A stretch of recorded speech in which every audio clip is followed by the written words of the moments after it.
अस्सलाम वालेकुम dear students, उम्मीद है आप लोग खैरियत से होंगे। आज हम 7 चैप्टर का 3rd लेक्चर पढ़ेंगे और इसमें आज हम बहुत ही बेसिक और इम्पॉर्टेंट चीज़ें करने वाले हैं। और वो कौन से 2 टॉपिक्स हैं, क्लासिफिकेशन ऑफ ऑर्गेनिक कंपाउंड्स और दूसरा है फंक्शनल ग्रुप। सबसे पहले हम देखेंगे क्लासिफिकेशन ऑफ ऑर्गेनिक कंपाउंड्स। तो क्लासिफिकेशन से क्या मुराद है, व्हाट इज़ क्लासिफिकेशन। क्लासिफिकेशन को अगर हम डिफ़ाइन करें तो हम कहेंगे क्लासिफाइंग समथिंग इनटू ग्रुप्स और सब groups on the basis of similarity in characteristic properties, यानी मिलती जुलती खसूसियात की बिना पर एक जैसी चीज़ों को हम ग्रुप्स में डिवाइड कर दें और फिर उनको स्टडी करें। मिसाल के तौर पे आपने बायोलॉजी में भी क्लासिफिकेशन एनिमल्स की और प्लांट्स की पढ़ी होगी, और एनिमल्स में भी आपने क्लासेस पढ़ी होंगी जिसमें मैमल्स हैं, कॉर्डेट्स हैं, इसी तरह आर्थ्रोपोड्स हैं। मैमल्स में आपने देखा होगा कि उनकी जो सिमिलर प्रॉपर्टीज़ हैं वो क्या हैं कि उनके जिस्म पे बाल होते हैं, उसके अलावा इनमें स्वेट ग्लैंड्स होते हैं, मेमोरी ग्लैंड्स होते हैं, ये अपने बच्चों को बर्थ देते हैं। उसके अलावा इनके दिल के 4 खाने होते हैं। अब जितने भी मैमल्स हैं उनमें तमाम में ये खूबियाँ पाई जाती हैं, ये खसूसियात पाई जाती हैं।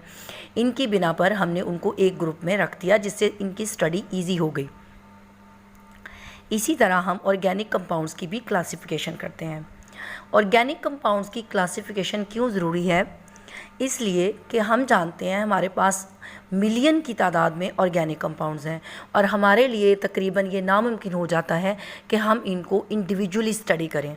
इसलिए हम क्या करते हैं, इनकी क्लासिफिकेशन कर देते हैं, उनको ग्रुप्स में डिवाइड कर देते हैं ताकि उनकी स्टडी में आसानी हो।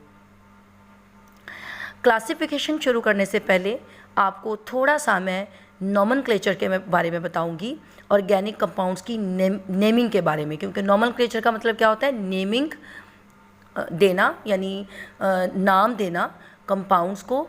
तो नॉमेनक्लेचर जो है उसके बारे में आगे हम 8वें चैप्टर में भी पढ़ेंगे, अल्केन, अल्कीन, अल्काइंस के नॉमेनक्लेचर के बारे में। लेकिन यहाँ पे मैं जस्ट आपको इसलिए इसका थोड़ा सा इंट्रोडक्शन देना चाह रही हूँ, वो इसलिए कि आगे जब हम क्लासिफिकेशन पढ़ेंगे तो उसमें जो एग्जांपल्स दी हुई हैं उसमें कंपाउंड्स के नाम लिखे हुए हैं, तो आपको उनके बारे में थोड़ा बहुत इल्म हो। तो ऑर्गेनिक कंपाउंड्स को जो हम नाम देते हैं वो उनमें कार्बन नंबर की तादाद के हिसाब से देते हैं, और इसके लिए हम एक प्रीफिक्स यूज़ करते हैं। जैसे ये प्रीफिक्स जो है ये ग्रीक भी हो सकते हैं, लैटिन भी हो सकते हैं। तो मोस्टली कार्बन की जो तादाद है वो 1 से लेकर 10 तक गिनती है, उसके बाद फिर आगे इसी को हम देखेंगे कि कैसे रिपीट किया जाता है। आपको 10 तक की गिनती का बताऊंगी। तो यहाँ पर टेबल आपको नज़र आ रहा होगा, मेथ, एथ, प्रोप, ब्यूट, पेंट, हेग्स, हेप्ट, ऑक, नॉन और डेक। अब ये जो आपको प्रीफिक्सेस नज़र आ रहे हैं, यहाँ पर साथ आगे कार्बन की तादाद भी लिखी हुई है, यानी अगर एक कार्बन वाला कंपाउंड है, ऑर्गेनिक कंपाउंड है, और उसमें कार्बन के तमाम एटम्स के दरमियान सिंगल बॉन्ड है तो उसको हम कहेंगे मीथेन। इसी तरह अगर हमारे पास कार्बन के 3 एटम्स हैं और उनके दरमियान सिंगल बॉन्ड है तो उसको हम कहेंगे प्रोपेन, क्योंकि 3 कार्बन वाले के लिए हम कौन सा प्रीफिक्स यूज़ करते हैं, प्रोप। लेकिन अगर 3 कार्बन वाला कंपाउंड है लेकिन उसमें डबल बॉन्ड है तो फिर हम उसको कहेंगे प्रोपीन, क्योंकि प्रोप तो सेम रहेगा लेकिन आगे डबल बॉन्ड की वजह से ईन आ जाएगा। इसी तरह अगर 3 कार्बन वाला कंपाउंड है लेकिन उसमें ट्रिपल बॉन्ड है तो फिर हम उसको कहेंगे प्रोपाइन। अब ये आइन किस लिए लगाया, ट्रिपल बॉन्ड की वजह से।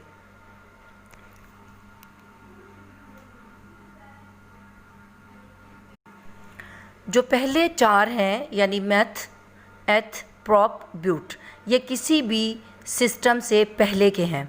उसके बाद पेंट से लेकर डेक तक नॉन के अलावा, यानी कार्बन नंबर 9 के अलावा जितने भी हमने यहाँ पर ये गिनती देख रहे हैं ये ग्रीक नंबर्स हैं, और सिवाय नॉन के, क्योंकि कार्बन नंबर 9 वाले को हम कहते हैं नोनेन अगर उनमें तमाम सिंगल बॉन्ड्स हों। तो ये जो नंबर है ये हमने लिया है लैटिन से। तो उम्मीद है यहाँ तक आपको समझ आ गई होगी। तो चलिए स्टार्ट करते हैं क्लासिफिकेशन ऑफ ऑर्गेनिक कंपाउंड्स। आपको यहाँ पे एक डायग्राम नज़र आ रही होगी जिसमें क्लासिफिकेशन को ब्रांचिंग के ज़रिए दिखाया हुआ है। आप देख सकते हैं कि मेजरली ऑर्गेनिक कंपाउंड्स की दो ग्रुप्स होते हैं, यानी ओपन चेन और क्लोज्ड चेन। ओपन चेन को आगे फिर दो क्लासेस में डिवाइड किया गया है, यानी स्ट्रेट चेन और ब्रांच चेन। क्लोज चेन को अगर हम देखें तो आगे इसके मज़ीद दो टाइप्स हैं, जैसे होमोसाइक्लिक और हेट्रोसाइक्लिक। फिर आ जाते हैं होमोसाइक्लिक की तरफ। होमोसाइक्लिक या कार्बोसाइक्लिक कंपाउंड्स की मज़ीद आगे दो टाइप्स हैं, एलिसाइक्लिक और एरोमेटिक कंपाउंड्स। चलिए अब हम इनको बारी बारी स्टडी करते हैं। सबसे पहले हम देखते हैं ओपन चेन और एसाइक्लिक कंपाउंड्स। ओपन चेन जैसा कि नाम से जाहिर है कि इसमें कार्बन के एटम्स चेन की शक्ल में आपस में जुड़े हुए होते हैं। ये चेन स्ट्रेट भी हो सकती है, यानी सीधी भी हो सकती है, और इसमें ब्रांचेस भी लगी हो सकती हैं। इसीलिए फिर हमने आगे इनको दो ग्रुप्स में डिवाइड कर दिया, यानी स्ट्रेट चेन और branch chain compounds. Straight chain compounds में क्या होता है कि कार्बन एटम्स सीरीज़ की शक्ल में आपस में जुड़े होते हैं, यानी एंड टू एंड। इसकी एग्जांपल आपको नज़र आ रही होंगी, एन ब्यूटेन, उसके बाद 1 ब्यूटीन। अब आपने देखा कि कार्बन नंबर 4 है, यानी कार्बन के एटम्स की तादाद 4 होने की बिना पर हमने इसका नाम क्या दिया, एन ब्यूटेन। एन का मतलब होता है स्ट्रेट चेन, एन ब्यूटेन। लेकिन अगर इसी 4 कार्बन वाले कंपाउंड में एक डबल बॉन्ड आ जाए तो हम इसको क्या कहेंगे, ब्यूटीन। और चूंकि ये कार्बन नंबर 1 पर डबल बॉन्ड लगा हुआ है, इसलिए हमने इसको कहा 1 ब्यूटीन। इसी तरह यहाँ पर आपको एक कंपाउंड नज़र आ रहा होगा जिसमें OH ग्रुप लगा हुआ है 4 कार्बन के साथ। इसको हमने नाम दिया ब्यूटानोल। ओल किस लिए, क्योंकि इसके साथ ये अल्कोहल है, OH ग्रुप लगा हुआ है, इसलिए ये ब्यूटानोल। उसके बाद ब्रांच चेन कंपाउंड्स की तरफ आ जाएं तो यहाँ पर आपको नज़र आ रहे होंगे पहले नंबर पे ये 4 कार्बन वाला कंपाउंड है, लेकिन इसमें एक ब्रांच लगी हुई है। ब्रांच के अलावा देखें तो ये 3 कार्बन है, 3 कार्बन वाले को हम प्रोपेन कहते हैं, तो ये क्या कहलाएगा, 2 मिथाइल प्रोपेन, क्योंकि कार्बन नंबर 2 पर मिथाइल ग्रुप लगा हुआ है। इसी तरह इसकी दूसरी एग्जांपल दी हुई है 2 मिथाइल प्रोपीन, क्योंकि यहाँ पर डबल बॉन्ड है। उसके बाद यहाँ पर आपको एक और नज़र आ रहा होगा न्यूपेंटेन। न्यूपेंटेन क्या कहते हैं, जिसमें जो दरमियान वाली सेंट्रल कार्बन है ये 4 दूसरे कार्बन से जुड़ी हुई है। इसको हम IUPAC जो इसका नाम है, यानी international union of pure and applied chemistry ने जो रूल्स वज़ा किए हैं जिसके मुताबिक हम कंपाउंड्स को नाम देते हैं, उसका नाम है 2,2 डाइमिथाइल प्रोपेन। नेक्स्ट आ जाते हैं क्लोज्ड चेन कंपाउंड्स और साइक्लिक कंपाउंड्स। जैसा कि नाम से जाहिर है कि इसमें एटम्स जो हैं वो रिंग की शक्ल में आपस में जुड़े हुए होते हैं, क्लोज्ड चेन या रिंग की शक्ल में। इसकी आगे मज़ीद 2 टाइप्स हैं, होमोसाइक्लिक और कार्बोसाइक्लिक, और दूसरे हैं हेट्रोसाइक्लिक। होमोसाइक्लिक और कार्बोसाइक्लिक कंपाउंड्स वो होते हैं जिसमें रिंग सिर्फ़ और सिर्फ कार्बन एटम्स पर मुश्तमिल हो, यानी compounds in which the ring consist of only carbon atoms. इसकी आगे 2 मज़ीद टाइप्स हैं, यानी एलिसाइक्लिक और एरोमेटिक कंपाउंड्स। एलिसाइक्लिक कंपाउंड्स क्या होते हैं, जिसमें कार्बन नंबर 3 या इससे ज़्यादा कार्बन के एटम्स आपस में एक रिंग की शक्ल में जुड़े हुए होते हैं। ये एलिसाइक्लिक कंपाउंड से एलिफेटिक कंपाउंड से मिलते जुलते होते हैं। जैसे वहाँ पर आपने एलिफेटिक कंपाउंड्स में यानी ओपन चेन कंपाउंड्स में आपने पढ़ा प्रोपेन, यानी 3 कार्बन वाले कंपाउंड को जिसमें सिंगल बॉन्ड था उसको हमने कहा प्रोपेन। लेकिन अगर यही 3 कार्बन वाला कंपाउंड आपस में जुड़ के एक रिंग की शक्ल बनाए तो हम इसको कहेंगे साइक्लोप्रोपेन, यानी नाम वही रहेगा प्रोपेन, लेकिन उसके शुरू में हम लगा देंगे साइक्लो, ताकि पता चले कि ये एलिसाइक्लिक कंपाउंड है, यानी साइक्लोप्रोपेन एलिसाइक्लिक कंपाउंड की एग्जाम्पल है। इसी तरह साइक्लोब्यूटेन, अगर 4 कार्बन का रिंग कंपाउंड होगा तो वो साइक्लोब्यूटेन, अगर 5 कार्बन आपस में रिंग की शक्ल में जुड़े हुए होंगे तो वो साइक्लोपेंटेन।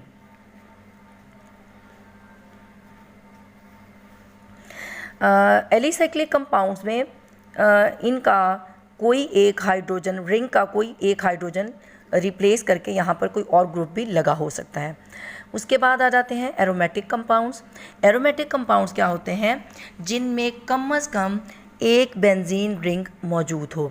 अब बेंजीन रिंग क्या होता है, जिसमें 6 कार्बन एटम्स होते हैं और उनमें ऑल्टरनेटली डबल और ट्रिपल बॉन्ड, डबल और सिंगल बॉन्ड होता है।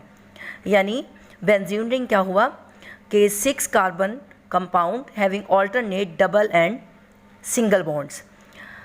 बेंजीन रिंग में हम ये जो alternate single and double bonds हैं, यानी पहले डबल बॉन्ड फिर सिंगल फिर डबल फिर सिंगल, इसको हम एक रिंग की शक्ल में भी जाहिर करते हैं, यानी हेक्सागोनल एक शेप बना के 6 कोनों वाला एक स्ट्रक्चर बना के उसके अंदर हम एक सर्कल बना देते हैं।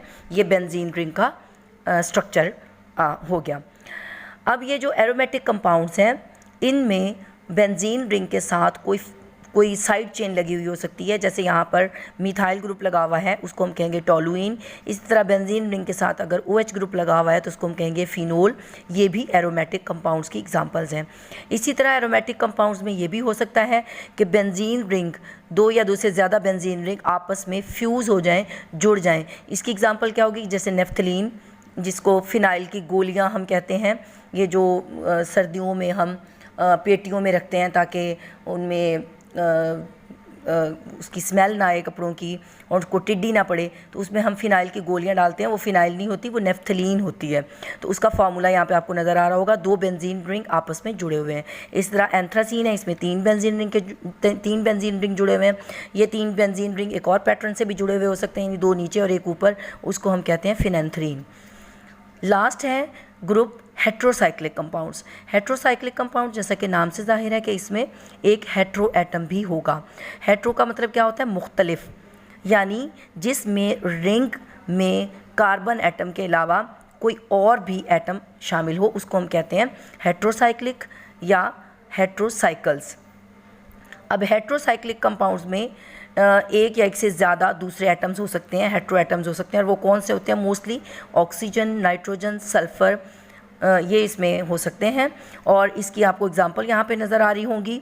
जैसे पिरिडीन है, अगर बेंजीन रिंग में 6ठा कार्बन रिप्लेस करके उसकी जगह पर नाइट्रोजन एटम आ जाए तो उसको हम कहते हैं पिरिडीन। इसी तरह 5 कार्बन वाला रिंग कंपाउंड है, उसमें अगर फ्यूरॉन यानी उसमें अगर ऑक्सीजन आ जाए 5 में कार्बन की बजाय वहाँ पर ऑक्सीजन एटम लग जाए तो उसको हम कहते हैं फ्यूरॉन। इसी तरह पिरोल है, थायोफीन है, ये इसकी एग्जांपल्स दी हुई हैं। नेक्स्ट हमारा टॉपिक है, last topic, that is functional group. Functional group क्या होता है?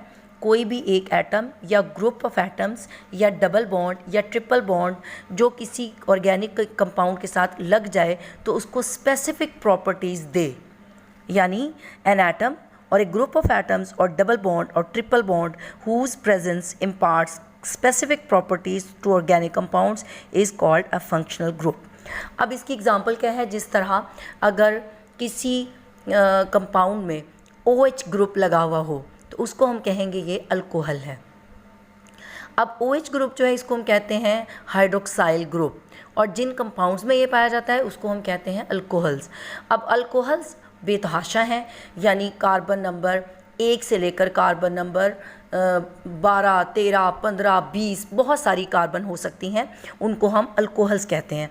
ये तमाम के तमाम अब आपने एक ही ग्रुप में स्टडी कर लिए, जिनको हमने क्या नाम दिया? अल्कोहल्स का। अब ये जो अल्कोहल्स हैं, इनके जो कॉमन प्रॉपर्टीज़ हैं वो ये हैं कि इनकी फ़िज़िकल और केमिकल प्रॉपर्टीज़ इनकी तकरीबन मिलती जुलती होती हैं। फ़िज़िकल प्रॉपर्टीज़ में इसकी क्या है कि ये टॉक्सिक होते हैं, इनकी स्वीट स्मेल होती है और ये पानी के अंदर सॉल्युबल होते हैं। केमिकल प्रॉपर्टीज़ में अगर हम देख लें तो अगर हम इसको सल्फ्यूरिक एसिड के साथ इसका रिएक्शन करवाएं तो इसके अंदर से पानी के मॉलिक्यूल्स निकल जाते हैं, मॉइस्चर यानी इसके अंदर से निकल जाता है और अल्कीन बनती हैं या फिर ईथर्स बनते हैं, डिपेंड करता है टेम्परेचर पे। उसके बाद ये फॉस्फोरस ट्राइक्लोराइड और फॉस्फोरस पेंटाक्लोराइड के साथ भी रिएक्शन करते हैं, यानी इनकी केमिकल प्रॉपर्टीज़ और फिज़िकल प्रॉपर्टीज़ मिलती जुलती होंगी तमाम अल्कोहल्स की। इसी तरह बहुत सारे फंक्शनल ग्रुप्स हैं। आपके ग्रुप में आपकी बुक में एक पूरा टेबल दिया हुआ है जिसमें पहले नंबर पे फार्मूला दिया हुआ है फंक्शनल ग्रुप का, फिर उसका नाम दिया हुआ है, फिर वो क्लास ऑफ कंपाउंड और फिर उसकी एक एग्जांपल। जैसे मिसाल के तौर पे यहाँ पे आपको पहले नज़र आ रहा होगा double bond, carbon to carbon double bond, तो ये फंक्शनल ग्रुप को क्या हमने कहा? डबल बॉन्ड, और ये जिनमें पाया जाता है उसको हमने कहा अल्कीन। इसी तरह ट्रिपल बॉन्ड फंक्शनल ग्रुप है, ये जिनमें पाया जाए उनको हम कहते हैं अल्काइन।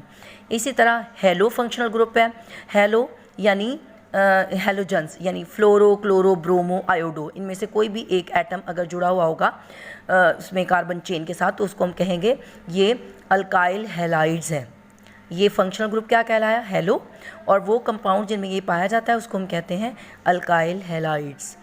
बहुत सारे फंक्शनल ग्रुप हैं और कंपाउंड्स की क्लासेस हैं, जैसे और भी आगे हैं, अल्कोहल्स भी हैं, एल्डिहाइड्स, कीटोन्स हैं, एसिडालाइड हैं, एसिडामाइड्स हैं, कार्बोक्सिलिक एसिड्स हैं। इनमें से बहुत सौ पर आगे आप देखेंगे कि पूरा चैप्टर है, तो इनको हम एज सच यहाँ पर करने की इतनी ज़्यादा ज़रूरत नहीं है। आप 2 एग्जांपल इसकी कर लें।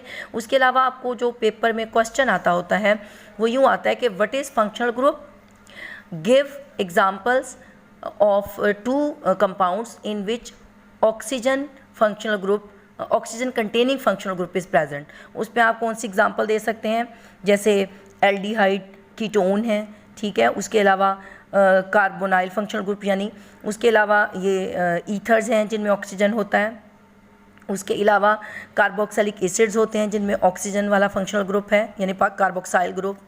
तो ये आप टेबल देख लेंगे ताकि ये आपको पता चले कि कौन कौन से फंक्शनल ग्रुप हैं और वो किन कंपाउंड्स में पाए जाते हैं।